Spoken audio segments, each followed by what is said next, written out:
কফিটা নাও না। Hello my bubbles, আজকে আমরা যাচ্ছি তো খাদ্য মেলায়।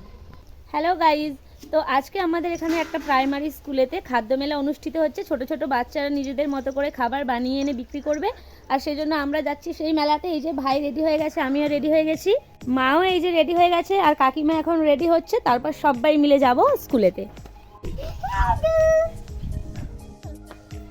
চলো এবার আমরা যাব, চল। ওকে। আমাদের বাড়ির খুব কাছেই ছিল প্রাইমারি স্কুলটা, সেই জন্য 2 মিনিট হেঁটেই চলে এসেছি। আর দেখো বিদ্যালয়ের সামনে যেটুকু জায়গা ফাঁকা মাঠের মতো ছিল, এখানেই সব স্টলসগুলো বসেছে।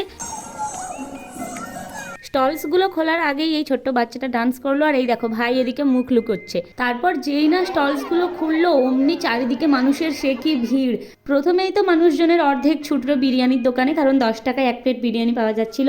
তারপর এখানে আমরা প্রথমে খেলাম পকোড়া সিঙ্গারা, তারপর কোনো মতে একটা প্লেট বিরিয়ানি জোগাড় করতে পেরেছিলাম।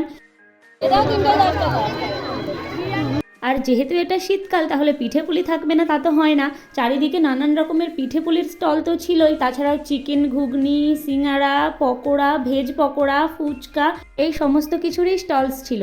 আর আমি তো ভেজ পকোড়াটা খেয়ে দেখলাম, দারুণ টেস্টি ছিল। হতে পারে এটা গ্রামের ভেতরের প্রাইমারি স্কুল, কিন্তু যেরকম ভিড়টা জমেছে দেখে বুঝতে পারছো তো মেলা কেমন জমেছিল। 5 টাকায় 1 কাপ কফি আর 1 টাকায় 5টা চিপস, বেশ সুন্দর খেতে ছিল। ফুচকাটা ভালো হয়েছে, মুখটা দেখো যেন টুবলু।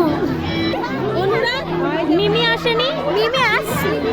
মোটামুটি সব স্টলেই খেয়ে আসার পর রাইস আলুর দম খেতে এসে দেখি শেষ।